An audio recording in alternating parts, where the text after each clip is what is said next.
শাহবাগ জামিয়া মাদানিয়া কাসিমুল উলুম জকিগঞ্জ সিলেটের 50 বছর পূর্তি উপলক্ষে ইসলামী মহাসম্মেলনের সমাপনী দিনে উপস্থিত হযরত উলামায়ে কেরাম গতকাল এবং আজকে এ পর্যন্ত দেশের বুজুর্গ উলামায়ে কেরাম আলোচনা পেশ করেছেন। যে আলোচনাগুলো আমরা শুনেছি সে আলোচনাগুলোর উপর যেন আমরা আমল করতে পারি, আল্লাহ তৌফিক দান করেন।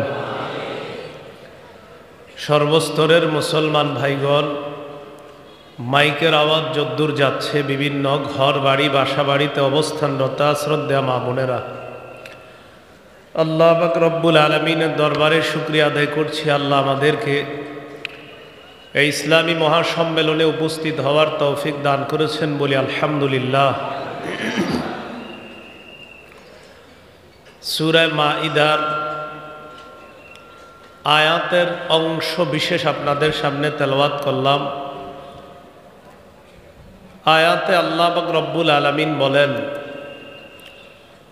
ওয়ামান ইয়াকফুর বিল ঈমানি ফাকাদ হাবিতা আমালুহু, যে ব্যক্তি ঈমানকে অস্বীকার করে তার আমল বরবাদ হয়ে যাবে। ওয়া হুয়া ফিল আখিরাতি মিনাল খাসিরিন, সে আখিরাতে ক্ষতিগ্রস্তদের অন্তর্ভুক্ত হবে। আমলনামা বরবাদ হবে, কাদের আমলনামা বরবাদ হবে এই ব্যাপারে আল্লাহ পাক রব্বুল আলামিন সূরা কাহফের 103, 104, 105 নম্বর আয়াতে আল্লাহ বলেন, কুল হাল নুনাব্বিউকুম বিল আখসারিনা আ'মালা, নবী আপনি বলেন আমি কি তোমাদেরকে অবহিত করব আমলে অধিক ক্ষতিগ্রস্ত যারা, তাদের ব্যাপারে কি তোমাদেরকে অবহিত করব? আল্লাযীনা দাল্লা সা'য়ুহুম ফিল হায়াতিদ দুনিয়া, যাদের পার্থিব জীবনের প্রচেষ্টা ব্যর্থ। ওয়া হুম ইয়াহসাবুনা আন্নাহুম ইউহসিনুনা সুনআ, অথচ তারা মনে করে তারা ভালো কাজ করে। কিছু মানুষ আছে যাদের ঈমান নাই, কিন্তু অনেক অনেক দুনিয়াতে সেবামূলক কাজ করে, অনেক ভালো কাজ করে, কিন্তু তাদের দুনিয়ার জীবনের এই প্রচেষ্টাগুলো ব্যর্থ, অথচ তাদের ধারণা তারা অনেক ভালো কাজ করে। তারা কারা? উলাইকাল্লাযীনা কাফারু বিআয়াতি রাব্বিহিম ওয়া লিকাইহি ফাহাবিতাত আ'মালুহুম, তারা ওই সমস্ত ব্যক্তি যারা তাদের রবের আয়াতগুলোকে অস্বীকার করেছে। ওয়া লিকাইহি, রবের সাথে সাক্ষাতের বিষয়টা অস্বীকার করে। ফালা নুকিমু লাহুম ইয়াউমাল কিয়ামাতি ওয়াজনা, কিয়ামতের ময়দানে আমি তাদের কোনো ওজন সাব্যস্ত করব না, নির্ধারণ করব না। যালিকা জাযাউহুম জাহান্নামু বিমা কাফারু ওয়াত্তাখাযু আয়াতি ওয়া রুসুলি হুজুয়া, তাদের ঠিকানা জাহান্নাম কুফরি করার কারণে, আমার আয়াত এবং রসুলদেরকে উপহাসের পাত্র বানানোর কারণে তাদের ঠিকানা জাহান্নাম। ভূমিকায় যেই কথাগুলা জানলাম সেটা হলো, ঈমান ছাড়া পরকাল বরবাদ, ঈমান ছাড়া যত ভালো কাজই করুক না কেন সব বরবাদ। এই কথার পর আমি আপনাদের সামনে যে বিষয়ে কথা বলবো সেটা হলো আকীদা সম্পর্কে আমরা কিছু ধারণা নিব আজকে ইনশাআল্লাহ।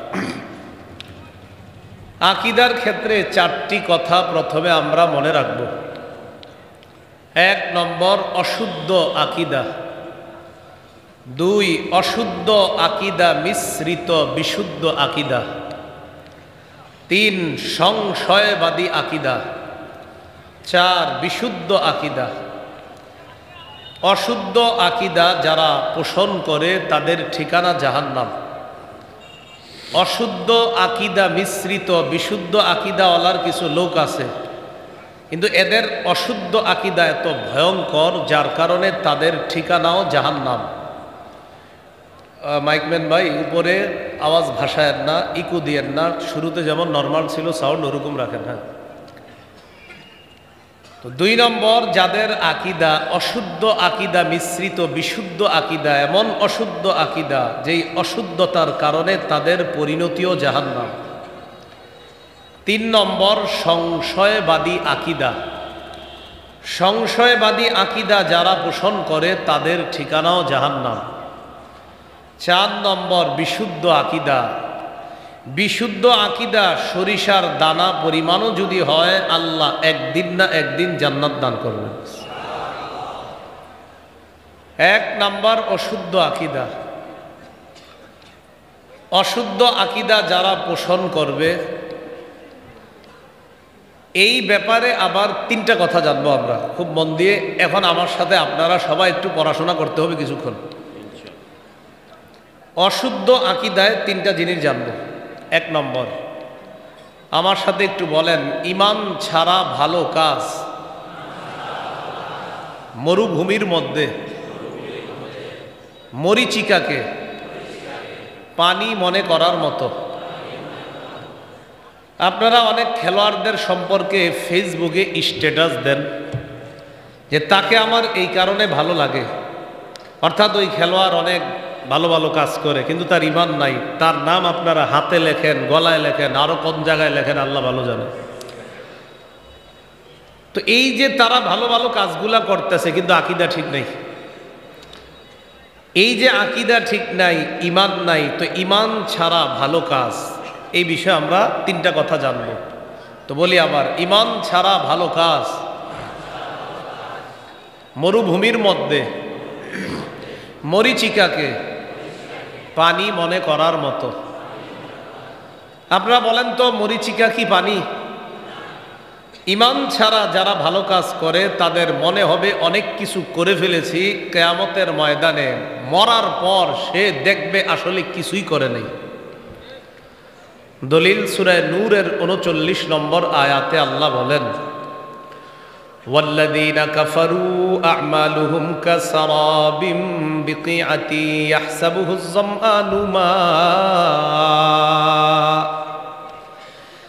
যারা কাফের তাদের আমলের দৃষ্টান্ত হলো কাসারাবিম বিকিআ, মরুভূমির মধ্যে মরীচিকার মতো। ইয়াহসাবুহুজ যামআনু মা, যেই মরীচিকাকে পিপাসার্ত ব্যক্তি দূর থেকে পানি মনে করে। হাত্তা ইযা জাআহু লাম ইয়াজিদহু শাইআ, যখন মরীচিকাকে পানি মনে করে পানির কাছে আসে, আসার পর দেখে আসলে এটা পানি না, দূর থেকে দেখছে মনে হয়েছে পানি, কাছে যাওয়ার পর দেখে আসলে এটা পানি না। তাহলে বলেন তো, দূর থেকে প্রচণ্ড রৌদ্রে চিকচিক করলে যেটাকে পানি মনে হয়, কাছে গিয়ে আসলে দেখি পানি না, এটার নাম কি? মরীচিকা। মরীচিকা যেমন পানি না, তেমনিভাবে ঈমান ছাড়া যারা ভালো কাজ করে তাদের এই ভালো কাজও ওই মরীচিকাকে পানি মনে করার মতো। মরীচিকা যেমন পানি না, ঈমান ছাড়া হাজারো ভালো কাজ করলে মরার পর দেখবে কিছুই করে নেই, কারণ তার ঈমান নাই।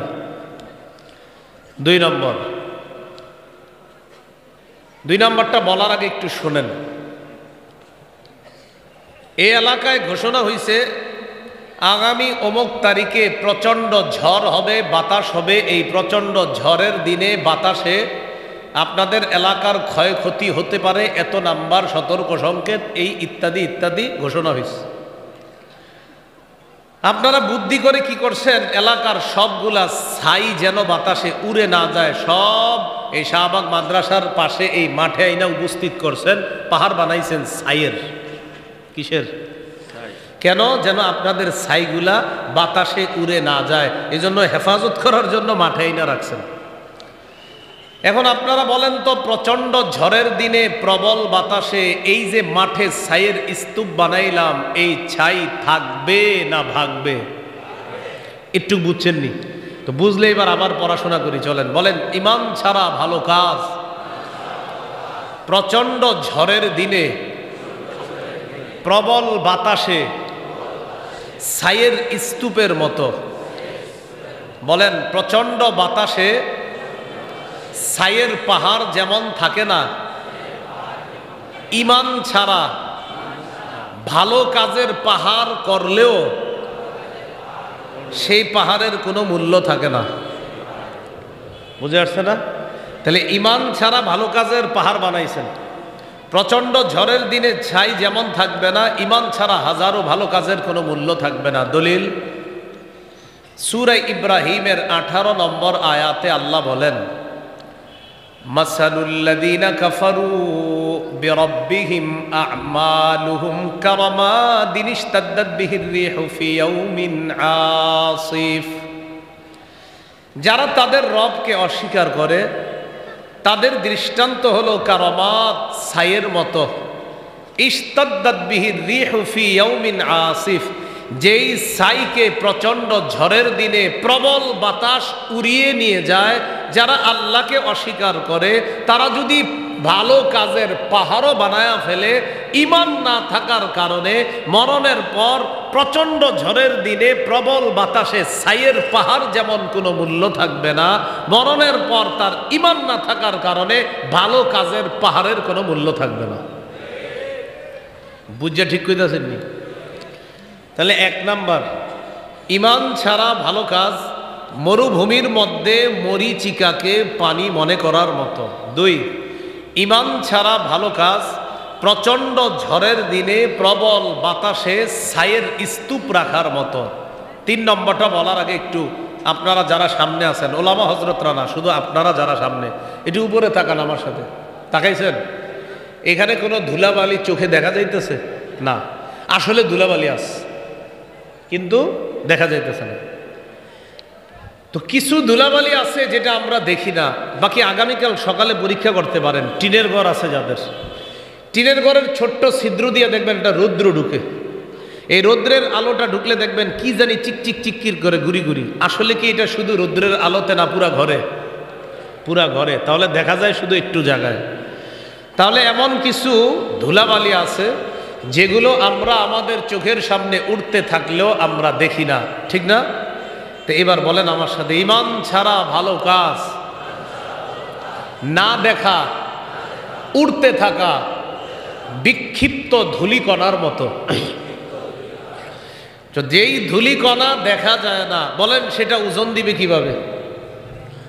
তো ঈমান ছাড়া ভালো কাজ উড়তে থাকা, না দেখা বিক্ষিপ্ত ধূলিকণার মতো। দলিল সূরা ফুরকানের 23 নম্বর আয়াতে আল্লাহ বলেন, ওয়াকাদিমনা ইলা মা আমিলু মিন আমালিন ফাজআলনাহু হাবাআম মানসুরা।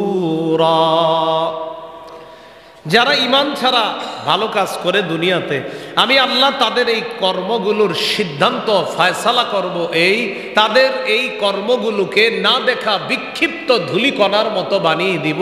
কিয়ামতের ময়দানে এরা এদের ভালো কাজ খুঁজবে, পাবে না। কেন পাবে না?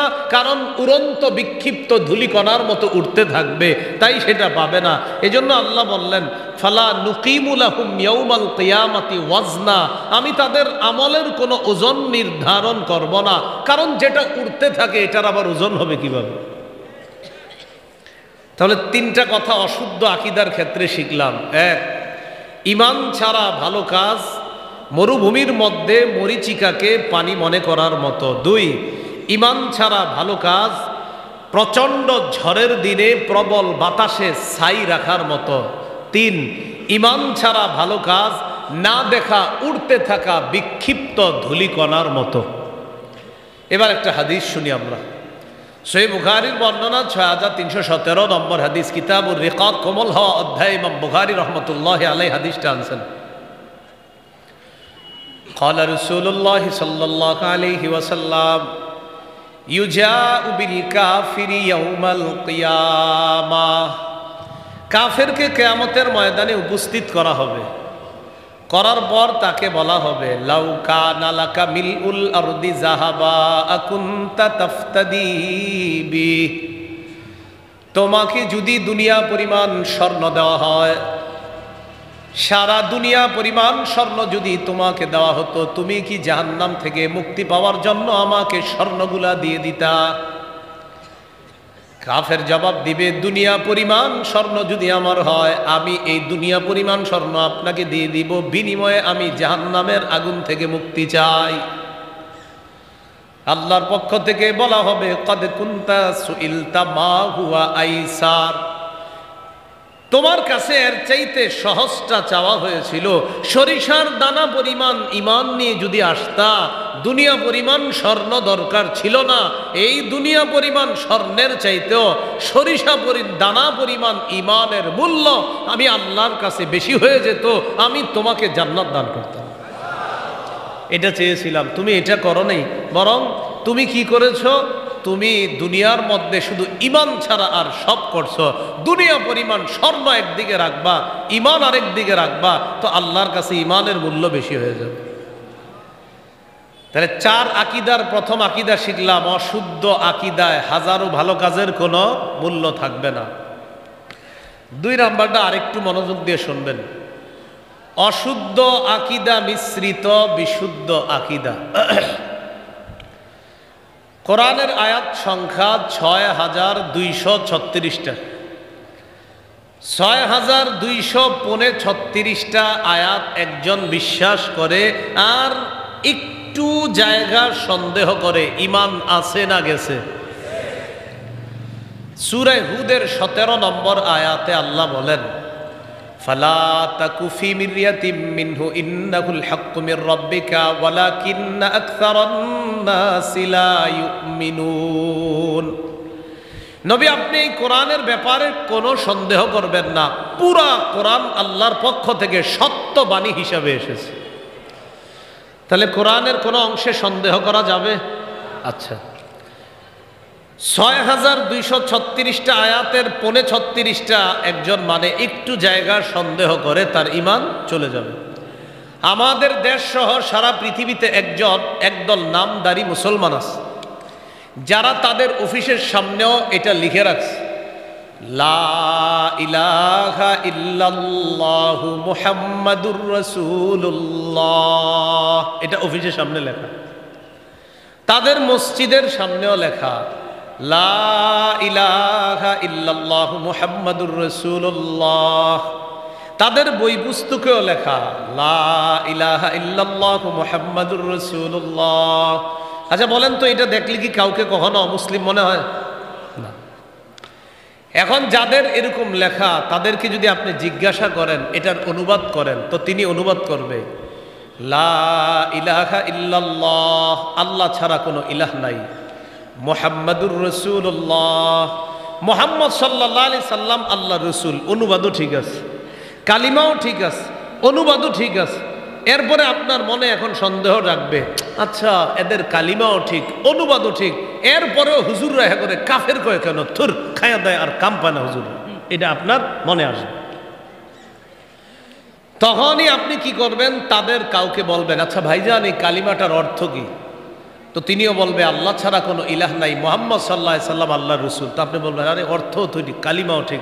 তখন আপনি যদি তাকে বলেন, এই কালিমার যে অর্থ করলেন আর কালিমা পড়লেন, এটা বিশ্বাস করেন? সে বলবে, হ্যাঁ করি।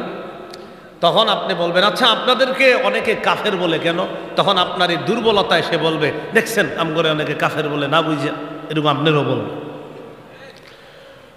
ওই মুহূর্তে আপনি কি করবেন?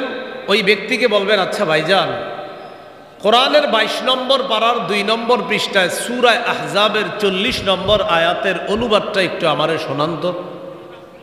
কোন পারা? 22। কত পৃষ্ঠা? 2। কোন সূরা? সূরা আহজাব। কত নম্বর আয়াত? 40। আয়াতটা শুনি আগে। আল্লাহ বলেন, মা কানা মুহাম্মাদুন আবা আহাদিম মির রিজালিকুম ওয়ালাকির রাসূলুল্লাহ ওয়া খাতামান নাবিয়্যিন। তাকে বলবেন এটার অনুবাদ করেন, তো তিনি অনুবাদ করবে, মা কানা মুহাম্মাদুন আবা আহাদিম মির রিজালিকুম, মুহাম্মদ সাল্লাল্লাহু আলাইহি ওয়াসাল্লাম তোমাদের কোনো সাবালক পুরুষের পিতা নন, ঠিক আছে। ওয়ালাকির রাসূলুল্লাহ, তবে তিনি আল্লাহর রাসূল, এটাও ঠিক আছে। ওয়া খাতামান নাবিয়্যিন, এই জায়গায় এসে আর অনুবাদ করেন। তখন আপনাকে বলবে এটার একটু ব্যাখ্যা আছে। কি বলবে? কি আছে?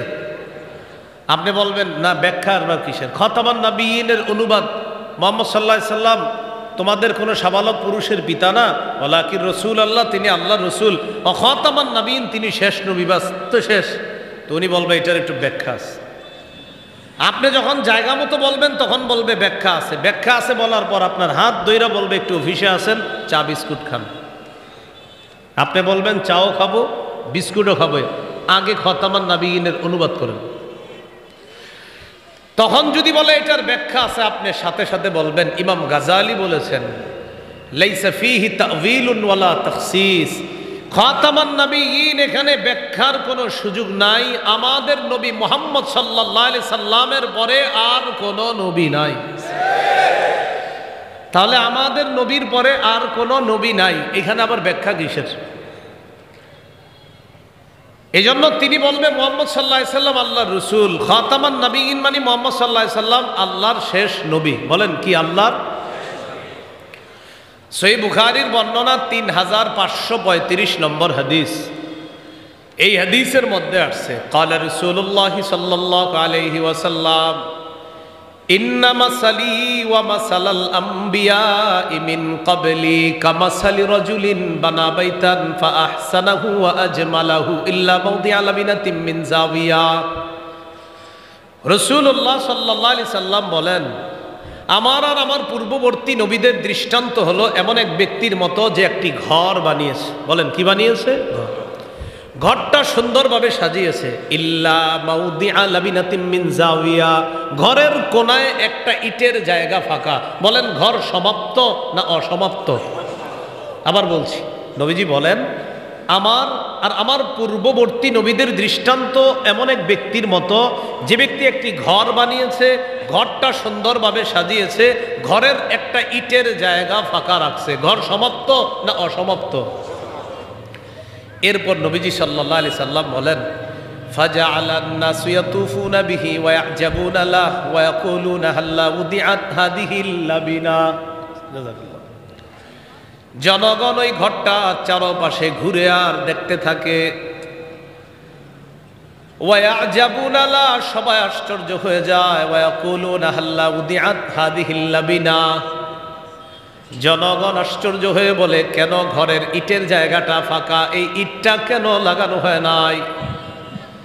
নবীজি বলেন ফানা তিলকাল লাবিনা ওয়া ফি রিওয়ায়া ফানাল লাবিনা আনা খাতামুন নাবিয়্যিন লা নাবিয়্যা বাদি। আদম নবী থেকে ঈসা নবী পর্যন্ত নবুয়তের ঘর আল্লাহ সাজিয়েছেন। ঘরের একটা ইটের জায়গা ফাঁকা মানে একজন নবী আসা বাকি। আমি নবী মুহাম্মদ সাল্লাল্লাহু আলাইহি ওয়াসাল্লামের মাধ্যমে ওই নবুয়তের জায়গাটা আল্লাহ পূরণ করে দিয়ে নবুয়ত নামক ঘরের সৌন্দর্যের সমাপ্ত আল্লাহ করে দিয়েছেন। নবীজি বলেন আনা খাতামুন নাবিয়্যিন, আমি শেষ নবী, আমার পরে আর কোনো নবী নাই। বলেন আমাদের নবীর পরে বলেন আর কোনো নবী হবে না। এইটা বলবেন, বলেন আর কোনো নবী হবে না। আমাদের নবী শেষ নবী, তারপরে আর নতুন করে নবী হবে না, রসুলও হবে না। তাহলে আমাদের নবী শেষ নবী, তারপরে নবী হবে না। পুরাটা বলেন, বলেন একজন নবী আসবেন, তিনি হলেন আমাদের নবীর আগের নবী ঈসা আলাইহিস সালাতু ওয়াস সালাম। বলেন ঈসা নবী এখনো জীবিত। দুনিয়াবি একটা হুকুম, সেটা হলো মৃত্যু। এই মৃত্যুর স্বাদ গ্রহণ করার জন্য ঈসা নবী আবার কিয়ামতের আগে দুনিয়াতে আসবেন। তাহলে আমাদের নবীর পরে আর নবী হবে না। আমাদের নবী শেষ নবী, তারপরে আর নবী হবে না। আমাদের আগের নবী ঈসা আলাইহিস সালাতু ওয়াস সালাম এখনো ইন্তেকাল করার জন্য দুনিয়াতে আবার আসবেন কিয়ামতের আগে। তো তিনি আসুক, সমস্যা কোথায়? কিন্তু তিনি আমাদের নবীর আগের নবী, আমাদের নবীর পরে আর কাউকে নতুন করে নবুয়ত দেওয়া হবে না। কেউ যদি নতুন করে নবুয়ত দাবি করে তিনি কাফের, তার অনুসারী যারা তারা কাফের, তার সমর্থনকারী যারা সবাই কাফের। তিনি কাফের, অনুসারী কাফের, সমর্থনকারীরাও কাফের। এই পর্যন্ত 19 জন দাবি করছে নবুয়ত। কয়জন? এর মধ্যে 2 জন মহামান্য মহিলাও আছে এই 19 জনের মধ্যে, এরাও কয় নবী। কি আজীব পদ্ধতির কথাবার্তা! এর মধ্যে এক ভণ্ড মহিলা নবীর বিয়ে হয়েছে আর এক ভণ্ড পুরুষ নবীর সাথে।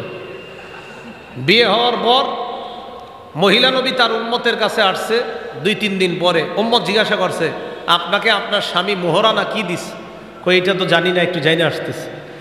তখন তার স্বামীর কাছে গিয়ে বলছে, আমারে মোহরানা কি দিছেন? কো এটা তো বাকি আছে। তুমি তোমার উম্মতকে গিয়ে বলবা তারা ফজর আর এশার নামাজ পড়া লাগবে না। কি আজীব পদ্ধতির নবী, আর কি আজীব পদ্ধতির উম্মত, আর কি আজীব পদ্ধতির শরীয়ত! তাহলে আমাদের নবীর পরে আর নবী হবে না, আমাদের নবীর পরে আর কোনো রসুলও হবে না। তিরমিজি শরীফের 2272 নম্বর হাদিস, রাসূলুল্লাহ সাল্লাল্লাহু আলাইহি সাল্লাম বলেন, ইন্নান নুবুওয়াতা ওয়ার রিসালাতা ক্বাদ ইনকাতাআত ফালা রাসূলা বা'দি ওয়ালা নাবিয়্যা। নবীজি সাল্লাল্লাহু আলাইহি সাল্লাম বলেন, নবুয়ত এবং রিসালাতের ধারাবাহিকতা শেষ হয়ে গিয়েছে। আমার পরে আর কোনো নবী নাই, আর কোনো রসুল নাই। আমার পরে আর কোনো নবী হবে না, আমার পরে আর কোনো রসুল হবে না। আচ্ছা, ঈসা নবী আমগো নবীর, ঈসা নবী আমাদের নবীর আগের নবী। হ্যাঁ, এটা মনে রাখবেন। যদি কোন আসবে না, তাহলে কিন্তু আবার ধোকা দিবে। যদি বলেন আসবে না, এটা বলে আবার ধোকা দিবে, বলবে ঈসা নবী তো আসবে। আপনি বলবেন বাটপাড়ির সুযোগ নাই, ঈসা নবী আমাদের আগের নবীর আগের নবী, তিনি এখনো ইন্তেকাল করেননি। তিনি ইন্তেকাল করার জন্য কিয়ামতের আগে আসবেন। তো আসুক, সমস্যা নাই। এর মানে এই না তিনি আমাদের নবীর পরের নবী। ঈসা নবী আমাদের নবীর আগের নবী, তিনি ইন্তেকাল করেন নাই, ইন্তেকালের জন্য তিনি দুনিয়াতে আসবে, শেষ। তো রাসূলুল্লাহ সাল্লাল্লাহু আলাইহি সাল্লাম শেষ নবী, তারপরে আর নবী নাই। অশুদ্ধ আকীদা মিশ্রিত বিশুদ্ধ আকীদা। তাহলে কি শিখলাম? একজন মানুষ নামাজ পড়ে, রোজা রাখে, হজ করে, যাকাত দেয়, আর কয় মুহাম্মদ সাল্লাল্লাহু আলাইহি সাল্লাম যে শেষ নবী, খাতামান নবিয়্যিন, এটার ব্যাখ্যা আছে। সাথে সাথে বলে দিব, এখানে ব্যাখ্যার কোনো সুযোগ নাই। আমাদের নবীর পরে আর কোনো নবী নাই। কেউ যদি আমাদের নবীর পরে নতুন করে নবুয়ত দাবি করে বা রিসালাত দাবি করে, নিঃসন্দেহে কোনো ধরনের সন্দেহ ছাড়া সে কাফের হয়ে যাবে। তাহলে দ্বিতীয় আকীদা শিখলাম আমরা।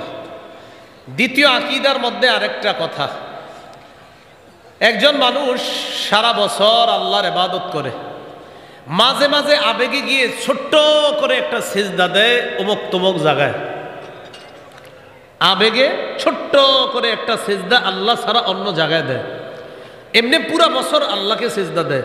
মাঝে মাঝে আবেগে আপনার কোনো কবর বা মাজারের সামনে গিয়ে একটু ছোট্ট করে একটা সিজদা দেয়। দেওয়ার পর যদি বলে এটা হলো মারেফতের বিদ্যা, আর মসজিদে যেই সিজদা এটা শরীয়তের বিদ্যা, যেটা শাইখুল হাদিস সাহেবরা বুঝছে, কিন্তু মারেফতের বিষয়টা এটা শাইখুল হাদিস সাহেবরাও বুঝে নাই, মুফতি মুহাদ্দিসরা বুঝে নাই। এটা আলাদা এক জগতের বিদ্যা। তার ঈমান আছে না গেছে? তো এরকম কিছু লোক আছে, অশুদ্ধ আকীদা মিশ্রিত, হাজারো বিশুদ্ধ আকীদা রাখে, কিন্তু এমন অশুদ্ধ আকীদা যার কারণে তার বিশুদ্ধ আকীদাগুলা বরবাদ হয়ে যায়। এই অশুদ্ধ আকীদা মিশ্রিত বিশুদ্ধ আকীদা যেটা পোষণ করে যারা ঈমান নষ্ট করে, এটা থেকেও আল্লাহ আমাদেরকে হেফাজত করেন। 3 নম্বর, সংশয়বাদী আকীদা। সংশয়বাদী আকীদা বুঝেননি? কারে কয় একটু শোনেন মন দিয়ে। আচ্ছা, আপনি কি পরকাল বিশ্বাস করেন? তো অনেক লোক আছে এরা ভাব নিয়ে কয় হতে পারে, নাও হতে পারে, 50-50 চান্স, মানে বুঝায়, খুব শিক্ষিত এরকম, মানে বুঝায় আর কি। অনেকে জিজ্ঞাসা করে, আচ্ছা আপনি পরকাল বলতে বিশ্বাস করেন? হুজুররা জুমার বয়ানে কয়, শুনছি, মাইকে আসে আওয়াজ, হইলে হইব না হইলে নাই, মানে হ্যাঁ এরকম ভাবসাব, উনি খুব শিক্ষিত, কিয়ামত হইলে হোক না হইলে নাই, হ্যাঁ এতে কিছু আসে যায় না। এটা সংশয়বাদী আকীদা। বলেন কি আকীদা? সংশয়বাদী আকীদা। সংশয়বাদী আকীদার দাওয়াত অন্যভাবেও দিচ্ছে ইদানিং। কিভাবে? বিশেষ করে যারা রাত 12টার পরে ফেসবুক চালান, আপনাদের মেসেঞ্জারে একদল লোক আপনাদেরকে দাওয়াত দেয়, অশুদ্ধ আকীদা ইত্যাদির দাওয়াত আপনাদেরকে দেয়। এই জাতীয় একদল লোক আছে যারা নিজেদেরকে দাবি করে আহলে কোরআন, তারা কোরআনের গবেষক। কিসের গবেষক বলেন? কিসের গবেষক? এই কোরআনের গবেষকদের অনেকে সহিহ বুখারীর 349 নম্বর হাদিসের একটা অংশকে অস্বীকার করে। কোন কিতাব? সহিহ বুখারী। কত নম্বর হাদিস? 349। এই হাদিস অস্বীকার করে বলে এগুলা বুখারী গঙ্গদের বানানো কথা। নাউজুবিল্লাহ পড়েন ভাই, বারবার উঠেন না আপনি, বসেন। হ্যাঁ, তো বলে যে এগুলা বুখারী গঙ্গদের বানানো কথা। একটু মন দিয়ে শুনেন কথাটা। সহিহ বুখারীর 349 নম্বর হাদিসে আছে, রাসূলুল্লাহ সাল্লাল্লাহু আলাইহি সাল্লাম যখন মেরাজ থেকে আসতেছিলেন, 6 নম্বর আসমানে মুসা আলাইহিস সালাতু ওয়াস সালামের সাথে সাক্ষাৎ। মুসা আলাইহিস সালাতু ওয়াস সালাম আমাদের নবীকে প্রশ্ন করলেন, মাজা ফরদ রব্বুকা আলা উম্মাতিক, আপনার রব আপনার উম্মতের জন্য কি ফরজ করেছেন? নবীজি বললেন, 50 সালাতান, 50 ওয়াক্ত নামাজ। মুসা নবী বললেন, ইরজি ইলা রব্বিকা ফাসআলহু তাখফিফ, আপনি আবার আপনার রবের কাছে যান, আরো কমায়া আনেন। আমাদের নবী আল্লাহর কাছে গেলেন, আল্লাহ কমায়া দিলেন। এইভাবে কমাইতে কমাইতে 45 ওয়াক্ত আল্লাহ কমাইলেন। আছে আর কয়ক্ত? 5। রওনা করলেন। মুসা নবী বললেন, কয়ক্ত? কয় 5। কয় আপনার উম্মত 5 ওয়াক্ত সবাই পড়বে না, আরো কমায়া আনেন। আমাদের নবীজি বললেন, ইস্তাহিয়াইতু মির রব্বি, আল্লাহরে আর এইভাবে কমানো বলতে লজ্জা লাগতেছে, আমি আমার রবকে লজ্জা পেয়েছি, আবার কিভাবে গিয়া 5 ওয়াক্তর কমাইতে বলি, আর বলবো না, 5 ওয়াক্ত নিয়ে চলে যাই। নবীজি রওনা করলেন। আল্লাহ বললেন, লা ইবাদদালুল কওলু লাদাইয়া, হাবিব আমার কথার পরিবর্তন হবে না। 50 ওয়াক্ত দিয়েছিলাম, কথা সেটাই থাকবে। 5 ওয়াক্ত যদি পড়ে সব 50 ওয়াক্তের। আচ্ছা, একটু বুঝেন এই জায়গাটা। আমরা যারা 5 ওয়াক্ত নামাজ পড়ি, আমাদের বিশ্বাস আল্লাহ যদি 50 ওয়াক্ত দিতেন, আমরা 50 ওয়াক্তও পড়তাম। যারা 5 ওয়াক্ত পড়ে তারা 50 ওয়াক্তও পড়তো যদি আল্লাহ দিতেন। এখন কোরআনের গবেষক, এই গবেষকদের একজন বলে ফেললো যে 50 ওয়াক্ত নামাজ এটা তার মাথায় ধরে না, এটা বুখারী গঙ্গদের বানানো কথা। এটা তার মাথায় ধরে না, কারণ যে একদিনে 50 ওয়াক্ত নামাজ আল্লাহ কিভাবে উম্মতকে দিবে, এটা তার মাথায় ধরে না। এগুলা আজগুবি কথা, বানানো কথা। কারণ তিনি কোরআন গবেষণা করতে করতে এই জায়গায় পৌঁছে গেছে যে এটার মাথায় ধরতেছে না যে 50 ওয়াক্ত নামাজ এগুলা ফাও কথা। এখন আমি আপনাদেরকে 2টা আয়াত শোনাবো, মন দিয়ে শুনেন, তাহলে রাত 12টার পরে দাওয়াতে আর বিভ্রান্ত হবেন না। 21 নম্বর পারা 14 নম্বর পৃষ্ঠা, সূরা আলিফ লাম মিম আস-সাজদার 5 নম্বর আয়াত। এই আয়াতে আল্লাহ পাক রব্বুল আলামিন কিয়ামতের ময়দানের একদিনকে বলছেন, আলফা সানাতিম মিম্মা তাউদ্দুন, তোমাদের গণনা অনুযায়ী 1000 বছর। কয় হাজার বছর? তাহলে একদিন কয় হাজার বছরের সমান? 1000। 29 পারার 10 নম্বর পৃষ্ঠা, সূরা মাআরিজ। সূরা মাআরিজের 4 নম্বর আয়াতে আল্লাহ বলেন, তা'রুজুল মালাইকাতু ওয়ার রূহু ইলাইহি ফি ইয়াউমিন কানা মিকদারুহু 50 আলফা সানা। জিবরিল এবং ফেরেশতাগণ আল্লাহর কাছে আরোহণ করবে এমন এক দিনে, যেই একদিনের পরিমাণ হবে 50,000 বছরের সমান। বলেন তো, একদিনের সমান 50,000 বছর, কথাটা কি হাদিসে না কোরআনে? এই কথাটার যে আয়াতটা শোনাইলাম, এটা কি হাদিস শোনাইলাম না কোরআনের আয়াত শোনাইলাম? হ্যাঁ, হাদিসেও 50,000 বছরের কথা মুসলিম শরীফের হাদিসে আছে। যারা স্বর্ণ রূপার যাকাত দেয় না, তাদেরকে একদিন কিয়ামতের মাঠে শাস্তি দেওয়া হবে, ওই একদিনের পরিমাণ হবে 50,000 বছর। তো যেহেতু হাদিস নিয়ে অ্যালার্জি আছে শুধু কোরআন গবেষকদের, তাই আমি আয়াত বললাম। তাহলে সূরা মাআরিজের 4 নম্বর আয়াতে আছে একদিনের পরিমাণ 50,000 বছর।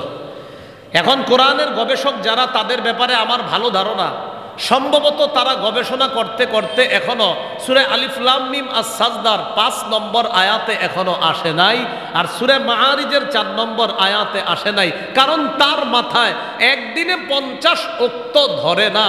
তো কোরআনের আয়াতে আছে একদিনের পরিমাণ 50,000 বছর, যার মাথায় একদিনে 50 ধরে না, ওর মাথায় 50,000 বছর ধরবে কিভাবে? তখন আল্লাহ জানে বলবে কোরআন অস্বীকার করে ফেলবে। এখন তো হাদিস অস্বীকার করে। তো হের একজন শিষ্যকে আমি বলছিলাম যে এটা কি, তো আমার উত্তর দিতে না পাইরা কি বলছে শেষে জানেন? এটা বিজ্ঞানসম্মত কথা, আপনি বুঝবেন না। শেষ মানে একটা কথা তো আছেই। আমি বললাম একদিনে 50 ওয়াক্ত নামাজ বেশি না একদিনের পরিমাণ 50,000 বছর, কোনটা বেশি? 50,000 বেশি না? তাহলে 50,000 বছরের কথা আছে কোরআনে, হাদিসে আছে একদিনে 50 ওয়াক্ত নামাজের কথা। 50 ওয়াক্ত বেশি না 50,000 বেশি? তো আমি যখন এটা বললাম, বলার পরে একজন কোরআনের গবেষকের অনুসারী আমাকে বলল এটা বিজ্ঞানের বিষয়, আপনি বুঝবেন না। তো এই জাতীয় কথা বইলে আপনাদেরকে সংশয়ের মধ্যে ফেলে দিবে। আরেকটু শোনেন, কোরআনের মধ্যে আছে ইয়া আইয়ুহাল্লাযীনা আমানু রুকউ ওয়াসজুদু ওয়া'বুদু রাব্বাকুম ওয়াফআলুল খায়রা লাআল্লাকুম তুফলিহুন। হে ঈমানদারগণ, তোমরা রুকু করো, সিজদা করো, তোমাদের রবের ইবাদত করো। কোরআনের গবেষকরা যখন আপনারে দাওয়াত দিবে, শুধু কোরআনের গবেষকরা দিতে দিতে একদিন বলবে আপনি কি করছেন? কয় নামাজ পড়ছি। রুকু সিজদা করছেন? কয় হ্যাঁ। কয় কিভাবে? কয় এইভাবে। কোরআনের কোথাও কিন্তু নাই এইভাবে বাঁকা হয়ে রুকু করতে হবে আর ওইভাবে সিজদা করতে হবে, কোরআনের কোথাও নাই। এইভাবে আপনার ভিতরে সংশয় সন্দেহ সৃষ্টি করবে। আপনি চিন্তা করবেন কোরআনে এইভাবে রুকুর কথা নাই, সিজদার কথা নাই, তাহলে আছে কোথায়? কোরআনের ব্যাখ্যা হাদিসের মধ্যে আছে। এই জন্য কোরআনের ব্যাখ্যা হাদিস দোনোটাকেই মানতে হবে। কেউ যদি বলে শুধু কোরআন মানি হাদিস মানি না, কেউ যদি বলে শুধু হাদিস মানি কোরআন মানি না, উভয়টাই প্রতারক মুসলমানদেরকে ছলে বলে কৌশলে ইসলাম থেকে দূরে সরানোর ফিকির করতেছে। কারণ শুধু কোরআন যারা বলে মানবে, তো ওই ব্যক্তি আপনাকে বলবে জোহরের নামাজ যে 4 রাকাত, কোরআনের কোনো আয়াতে লেখা নাই। ফজরের নামাজ ফরজ 2 রাকাত, কোরআনের কোনো আয়াতে লেখা নাই। আসরের নামাজ 4 রাকাত, কোরআনের কোনো আয়াতে লেখা নাই। মাগরিব 3 রাকাত, কোরআনের কোনো আয়াতে লেখা নাই। এশার নামাজ 4 রাকাত, এটা কোরআনের আয়াতে লেখা নাই। এটা আছে কোরআনের ব্যাখ্যা হাদিসের মধ্যে। তাহলে বলেন তো শুধু কোরআন না শুধু হাদিস না কোরআন হাদিস? দুটোটা। তাহলে একটা যখন আপনাকে বলবে আপনার মধ্যে সংশয় সৃষ্টি করবে। এই সংশয়বাদী আকীদা যারা পোষণ করে এদের মধ্যে একদল আছে যারা পরকালকে সংশয়ের মধ্যে রাখে। 25 পারা শেষ পৃষ্ঠা সূরা জাসিয়ার 32 থেকে 35 নম্বর আয়াতে আল্লাহ বলেন ওয়াইদা কিলা ইন্না ওয়া'দাল্লাহি হাক্কু ওয়াস-সাআতু লা রাইবা ফিহা কুলতুম মা নাদরি মাস-সাআ। যখন বলা হয় আল্লাহর ওয়াদা সত্য, কিয়ামত হবে এতে কোনো সন্দেহ নাই, তখন তোমাদের একদল বলতা মা নাদিরি মাস-সাআ, আমরা জানি না কিয়ামত কি জিনিস। ইন্না যুন্নু ইল্লা যন্না, আমরা শুধুমাত্র ধারণা রাখি। ওয়া মা নাহনু বিমুস্তাইকিনিন, আমরা দৃঢ়ভাবে বিশ্বাস করি না। তো কিছু মানুষ কিয়ামতের ব্যাপারে বলে যে আমরা ধারণা রাখি, দৃঢ়ভাবে কিয়ামতকে বিশ্বাস করি না। এবার আমাদের আকীদাটা একটু বিশুদ্ধ করি। আমরা কি কিয়ামত হতে পারে আকীদা রাখি না নিশ্চিত হবে? হবে। কিয়ামত নিশ্চিত হবে কেমন আকীদা রাখি আমরা? সূরা নাহলের 77 নম্বর আয়াতে আল্লাহ বলেন ওয়ামা আমরুস সাআতি ইল্লা কালামহিল বাসারি আও হুয়া আকরাব, কিয়ামতের বিষয়টা চোখের পলকের মতো ঘটে যাবে, বরং এর চেয়ে আরো 70 ঘটে যাবে কিয়ামতের বিষয়। এটা আমাদের আকীদা। সহিহ বুখারীর বর্ণনা 6506 নম্বর হাদিস, কিতাবুর রিকাব বাবু তুলুইশ শামসি মিন মাগরিবিহা, কোমল হওয়া অধ্যায়, সূর্য পশ্চিম দিক থেকে উদয় হওয়া, এই শিরোনামে ইমাম বুখারী রহমতুল্লাহি আলাইহি একটা হাদিস আনছেন। ক্বালা রাসূলুল্লাহি সাল্লাল্লাহু আলাইহি ওয়াসাল্লাম লা তাকুমুস সাআতু হাত্তা তাতলুআশ শামসু মিন মাগরিবিহা ফাইযা তালাআত ওয়া রাআহান নাস আমানা মান ফিল আরদি কুল্লুহুম আজমাউন। রাসূলুল্লাহ সাল্লাল্লাহু আলাইহি সাল্লাম বলেন কিয়ামত ততদিন সংগঠিত হবে না যতদিন সূর্য পশ্চিম দিক থেকে উদয় না হবে।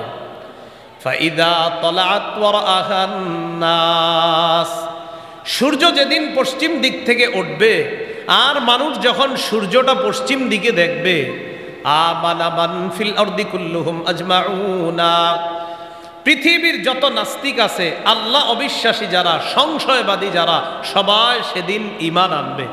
নবীজি তখন কোরআনের একটা আয়াত তেলাওয়াত করলেন, হিনা যালিকা লা ইয়ানফাউ নাফসান ঈমানুহা লাম তাকুন আমানাত মিন ক্বাবলু আও কাসাবাত ফি ঈমানিহা খায়রা।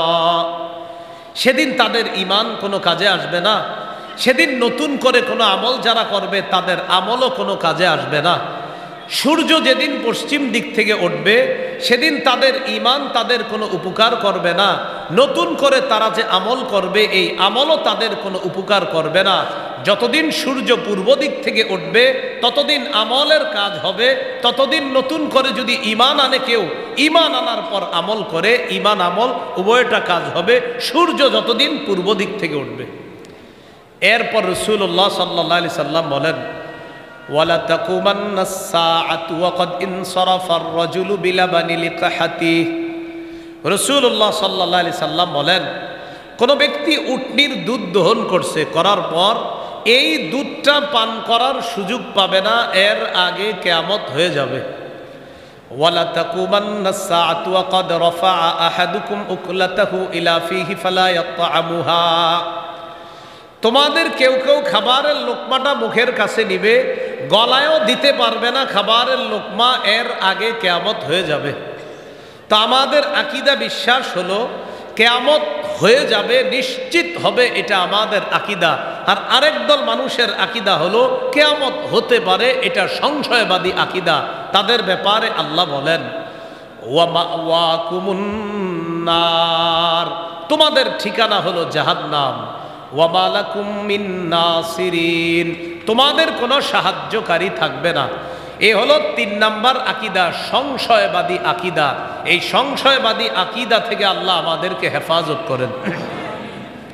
তাহলে ১ নাম্বার অশুদ্ধ আকীদা, ২ নাম্বার অশুদ্ধ আকীদা মিশ্রিত বিশুদ্ধ আকীদা, ৩ নাম্বার সংশয়বাদী আকীদা, ৪ নম্বর বিশুদ্ধ আকীদা। বিশুদ্ধ আকীদার ক্ষেত্রে মনে রাখা, কেউ যদি সরিষার দানা পরিমাণ ঈমান নিয়ে যেতে পারে, আল্লাহ একদিন না একদিন তাকে জান্নাত দান করবেন। সহিহ বুখারীর বর্ণনা ৬৫৭৩ নম্বর হাদিস। এই হাদিসের মধ্যে আসছে, কিয়ামতের মাঠ যখন আল্লাহ কায়েম করবেন, প্রথমে আল্লাহ একটা ঘোষণা করবেন, মান কানা ইয়াবুদু শাইআন ফাল্যাত্তাবি'। দুনিয়াতে যে যার ইবাদত করত সে যেন আজকে তার অনুসরণ করে। ফামান কানা ইয়াবুদু শামসা ইয়াত্তাবি', যে ব্যক্তি দুনিয়াতে সূর্যের পূজা করত সে যেন সূর্যের অনুসরণ করে।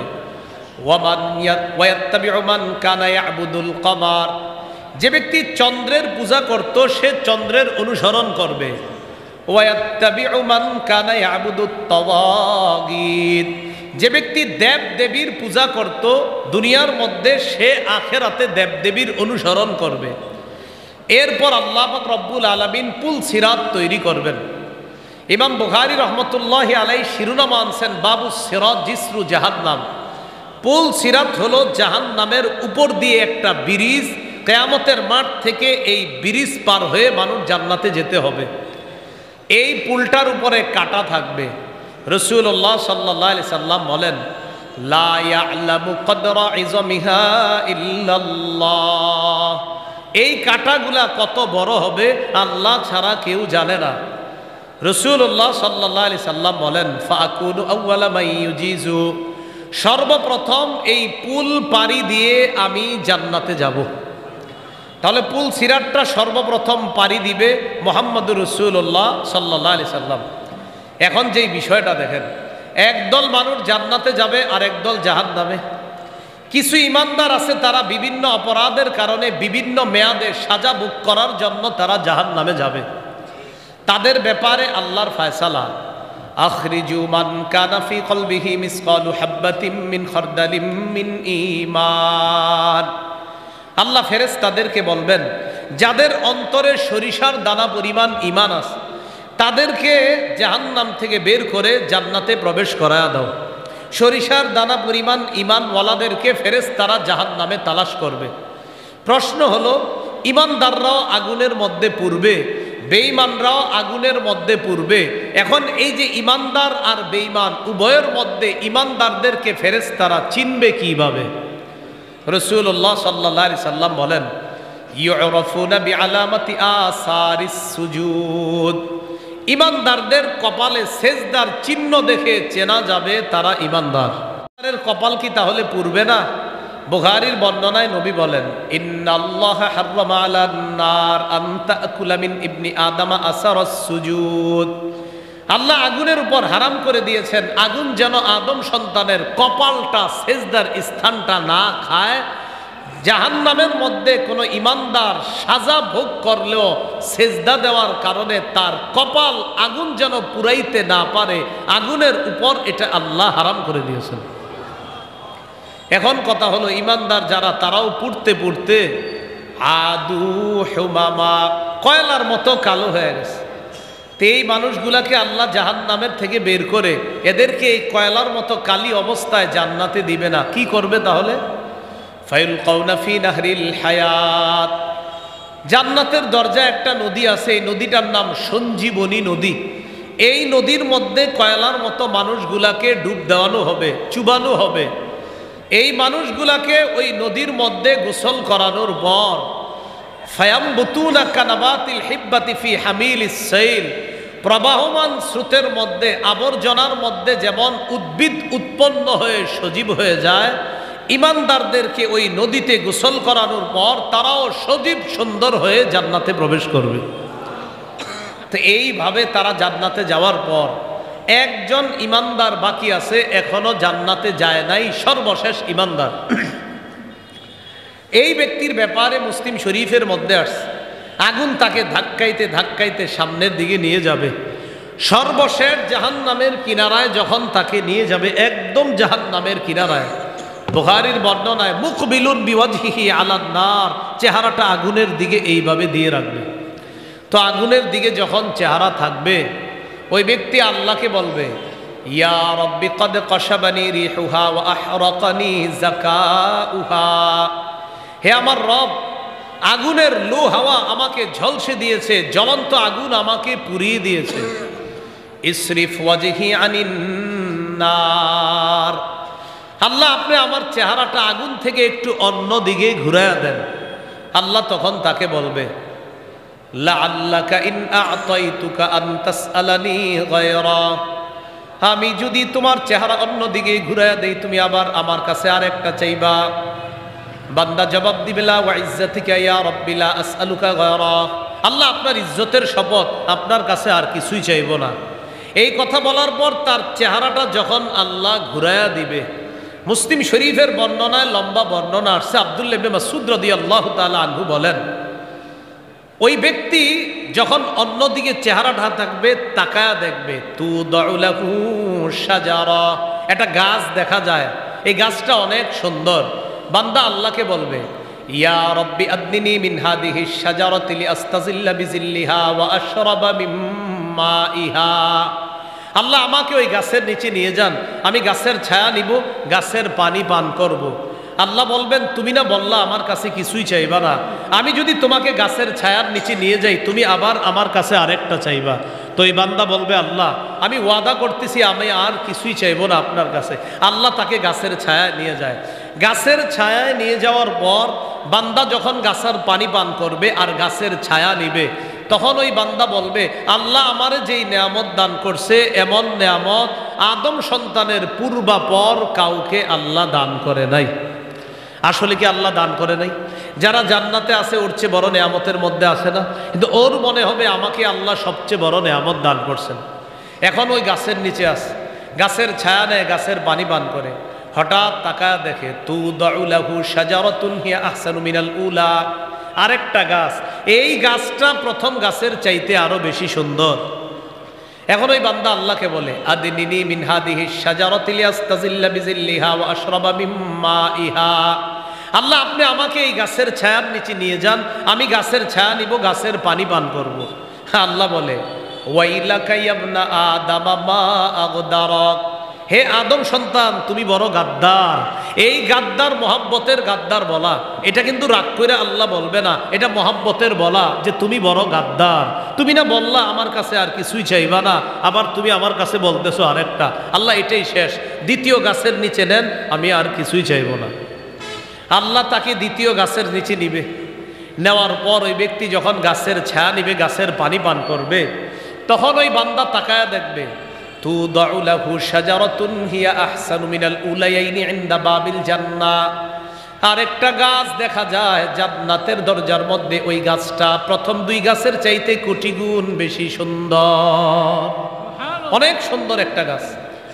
আমি অনুবাদ না করলেও আপনারা বলতে পারবেন এখন কি বলবে ওই ব্যক্তি আল্লাহকে, যে আল্লাহ আমাকে ওইটার কাছে নেন।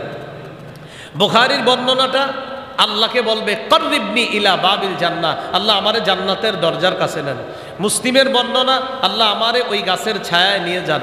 আল্লাহ বলে তুমি না বললা আর কিছুই চাইবা না? ওই বান্দা তখন বলবে আল্লাহ এবার আপনার কাছে অনেকগুলা ওয়াদা করলাম, আমি আপনার কাছে আর কিছুই চাইব না। হাদিসে আসছে ফায়ুতিল্লাহ মিন উহুদিন ওয়া মাওয়াসিক, আল্লাহর কাছে অনেকগুলা ওয়াদা করবে ওই বান্দা। আহদুনের বহু বচন উহুদ, মিসাকুনের বহু বচন মাওয়াসিক। আল্লাহ অনেকগুলা ওয়াদা আল্লাহর কাছে করার পর বলবে আল্লাহ আমারে জান্নাতের দরজার সামনে গাছটার নিচে নিয়ে যান, আমি ওয়াদা করলাম আমি আর আপনার কাছে কিছুই চাইব না। তখন ওই বান্দাকে আল্লাহ পাক রব্বুল আলামিন এত এত ওয়াদা করার পর জান্নাতের দরজার সামনে গাছের নিচে যখন নিয়ে যায়, মুসলিমের বর্ণনা জান্নাতীদের আওয়াজ তার কাছে কানের মধ্যে আসে। বুখারীর বর্ণনা দরজা দিয়ে তাকায় দেখে বাড়ি সুন্দর, মানুষ সুন্দর, গাছ সুন্দর, ফল সব সুন্দর। এখন এই বান্দা আল্লাহকে আর কিছু বলে না। কেন বলে না? এবার ওয়াদা করছে অনেকগুলা। হাদিসে আসছে সাকাতা মাশা আল্লাহু আইয়াসকুতা, ওই বান্দা লম্বা সময় চুপ থাকবে, কিছুই বলবে না আল্লাহকে। সর্বশেষ ওই বান্দা যেই কথাটা বলবে, এটা আপনাদেরকে আমি বলি, অবিকল এই বাক্যটা বলবে। লম্বা সময় চুপ থাকার পর হঠাৎ বলে ফেলবে ইয়া রব্বি আদখিলনিল জান্নাহ, আল্লাহ আমারে আপনি জান্নাতে প্রবেশ করায় দেন। এটা বলে ফেলবে। এটা যখন বলে ফেলবে, হাদিসে আসছে লা ইয়াজালু ইয়াদউল্লাহ, আল্লাহকে শুধু ডাকতেই থাকবে বারবার, আল্লাহ দেন, আল্লাহ দেন, আল্লাহ আমারে দেন না, জান্নাতে পৌঁছায় দেন, এইভাবে বারবার বলতে থাকবে। হাদিসে আসছে বান্দা যখন এইভাবে বারবার বলতে থাকবে আল্লাহ দেন দেন দেন, রাসূলুল্লাহ সাল্লাল্লাহু আলাইহি সাল্লাম বলেন বান্দার এই বাচ্চা সুলভ আচরণ দেখা হাত্তা দহিকার রব, আল্লাহ একটা হাসি দিবেন ওর এই আচরণ দেখা, আল্লাহ হেসে দিবেন। তো যখন আল্লাহ হেসে দিবেন, এই হাদিস বর্ণনার পর আব্দুল্লাহ ইবনে মাসউদ রাদিয়াল্লাহু তাআলা আনহু হাসি দিছে। তো মনে করেন আমিও একটা হাসি দিলাম, হ্যাঁ, তা আপনারা আমারে জিজ্ঞান কেন হাসলেন, জিজ্ঞাসা করেন। এই যে জিজ্ঞাসা করছেন না, এই হাসি দেখার পর এটা জিজ্ঞাসা করা, এটা সুন্নত। আব্দুল্লাহ ইবনে মাসউদ রাদিয়াল্লাহু তাআলা আনহুর ছাত্রদেরকে তিনি বললেন আলা তাসআলুন্নি মিম্মা আদহাকু, তোমরা কি আমার কাছে জানতে চাইবা না আমি কেন হাসি? ছাত্ররা প্রশ্ন করলেন হুজুর আপনি কেন হাসেন? আব্দুল্লাহ ইবনে মাসউদ রাদিয়াল্লাহু তাআলা আনহু জবাব দিলেন, নবীজি যখন এই হাদিস আমাদেরকে বলছে, বলার পর নবী একটা হাসি দিছে, হাসি দেওয়ার পর আমাদেরকে বললেন আচ্ছা তোমরা কি আমার কাছে জানতে চাইবা না আমি কেন হাসলাম? আমরা সাহাবীরা নবীর কাছে প্রশ্ন করলাম হুজুর আপনি কেন হাসলেন? নবীজি বললেন আল্লাহ হাসছে তাই আমি হাসছি। বলেন কি আকীদা? তাহলে কয়টা আকীদা শিখলাম? চারটা। এক নাম্বার অশুদ্ধ আকীদা, দুই নাম্বার অশুদ্ধ আকীদা মিশ্রিত বিশুদ্ধ আকীদা, তিন নাম্বার সংশয়বাদী আকীদা, চার নাম্বার বিশুদ্ধ আকীদা। প্রথম অশুদ্ধ আকীদায় তিনটা কথা শিখেছিলাম, পারবেননি কেউ বলতে? হ্যাঁ, অশুদ্ধ আকীদা নিয়ে ঈমান ছাড়া অনেকে ভালো কাজ করে, তাদের এই ভালো কাজের কি হবে? তো আল্লাহ পাক রব্বুল আলামিন হাসি দেওয়ার পর ওই বান্দাকে এক পর্যায়ে আল্লাহ জান্নাতে প্রবেশ করায় দেয়। এখন দেখেন আরেকটু মজার কথা, জান্নাতে প্রবেশ করানোর পর সহিহ বুখারীর 6571 নম্বর হাদিসে আসছে, মানে যে হাদিসটা শোনাইলাম এর দুইটা হাদিস আগে আসছে। ওই বান্দা যখন জান্নাতের মধ্যে যায়, যাওয়ার পর বান্দাকে আল্লাহ জান্নাত দিছে, তো জান্নাতে যার যার অবস্থানে তারা আছে, জান্নাতের মহলগুলা পরিপূর্ণ হয়ে আছে। ওই বান্দা কোনো বাড়ির মধ্যে গিয়ে আশ্রয় পায় না, কারণ সবাই সবার মহল আসন দখল করে আছে। তিনবার আল্লাহর কাছে বলবে, আল্লাহ ইন্নাহা মাল জান্নাতের সব বালাখানা পরিপূর্ণ, আমি থাকার কোনো জায়গা পাইতেছি না। এইভাবে আসার পর আল্লাহ বলবে উদখুল, আরে তুমি যাও। তো একবার, আবার ফিরে আসবে, আল্লাহ বলবে যাও, আবার ফিরে আসবে, আল্লাহ বলবে যাও। এইভাবে তিনবার বলবে ইন্নাহা মাল আল্লাহ পরিপূর্ণ, তো আমি কোথায় যাব? এক পর্যায়ে আল্লাহ বান্দাকে বলবে তামান্না মিন কাজা ওয়া কাজা, আচ্ছা তুমি আমার কাছে চাও, এটা চাও, ওটা চাও। এই জিনিসগুলো আল্লাহ শিখায়া দিবে। ঠিক আছে, তুমি আমার কাছে ওটা চাও, ওটা চাও। আচ্ছা দিবে কে? কে দিবে? আল্লাহ। তো আল্লাহ দিবেন। আল্লাহ আবার চাওয়াইতেছেন বান্দাকে, যেই জিনিসগুলা আল্লাহ তাকে দান করবেন আল্লাহ দিয়ে দিলেই তো হয়। এরপরেও আল্লাহ বান্দাকে বলবে তুমি আমার কাছে চাও। কেন বলবে? এটা আল্লাহর পছন্দ যে বান্দা আমার কাছে চাইবে, আমি তাকে দিব, এটা আল্লাহর পছন্দ। তো বান্দাকে আল্লাহ বলবে তামান্না মিন কাজা ওয়া কাজা, তুমি আমার কাছে চাও, এটা চাও, ওটা চাও, ওটা চাও। হ্যাঁ, আপনি অনেক ডিস্টার্ব করছেন আমার মাহফিলে। সিলেট প্রথম তো, এই জন্য আপনার কিছু বলি নাই। এতবার সামনে কেউ ভুলেও দাঁড়ায় না, ভয়েও দাঁড়ায় না, আপনি দাঁড়াইছেন। আল্লাহ মাফ করেন। হ্যাঁ, রাসূলুল্লাহ সাল্লাল্লাহু আলাইহি সাল্লাম বললেন যে আল্লাহ তখন বলবে তুমি আমার কাছে চাও, এটা চাও, ওটা চাও, বারবার। আমার মাহফিলে কিন্তু ইদানিংকালে এগুলা দাঁড়ানো নিষেধ। এই যে এগুলা দাঁড়ায় আছে না, নিষেধ। আবরার ভাইয়ের সম্মানে কিচ্ছু বলি নেই আমি, কিন্তু এগুলা দাঁড়ানো নিষেধ। কিন্তু এগুলা যে দাঁড়ায় রয়েছে না, নিষেধ একদম। সারা দুনিয়ার কেউ আবদার করলো আমি এগুলা দাঁড়াইতে দিতাম না। যাওয়ার হয়ে গেছে, কিন্তু আপনি বারবার দাঁড়াইছেন, এটা ডিস্টার্ব। আমার বয়ান মানে কোরআন সুন্নাহর দর্স, এখানে দাঁড়ানোর কোনো সুযোগ নেই। রাসূলুল্লাহ সাল্লাল্লাহু আলাইহি সাল্লাম বলেন আল্লাহ তখন বলবে তুমি আমার কাছে এটা চাও, ওটা চাও। বান্দা চাইতে চাইতে হাত্তা তানকাতিয়া বিহিল আমানি, তার সব আশা শেষ হয়ে যাবে, চাওয়া শেষ হয়ে যাবে। চাওয়া যখন সব শেষ, তখন আল্লাহ তাকে বলবে তুমি আমার কাছে যা যা চাইলা আমি দিলাম। ইন্নালাকা মিসলাদ দুনিয়া ওয়া আশরাতা আমসালিহা, সামান্য সরিষার দানা পরিমাণ ঈমান, বিশুদ্ধ আকীদা নিয়ে তুমি আসার কারণে সর্বশেষ জাহান্নাম থেকে তোমাকে বের করে সামান্য সরিষার দানা পরিমাণ ঈমানের কারণে দুনিয়ার সমপরিমাণ একটা, এর মতো আরো 10টা 11টা দুনিয়ার সমপরিমাণ একটা বালাখানার মালিকানা তোমাকে দান করলাম।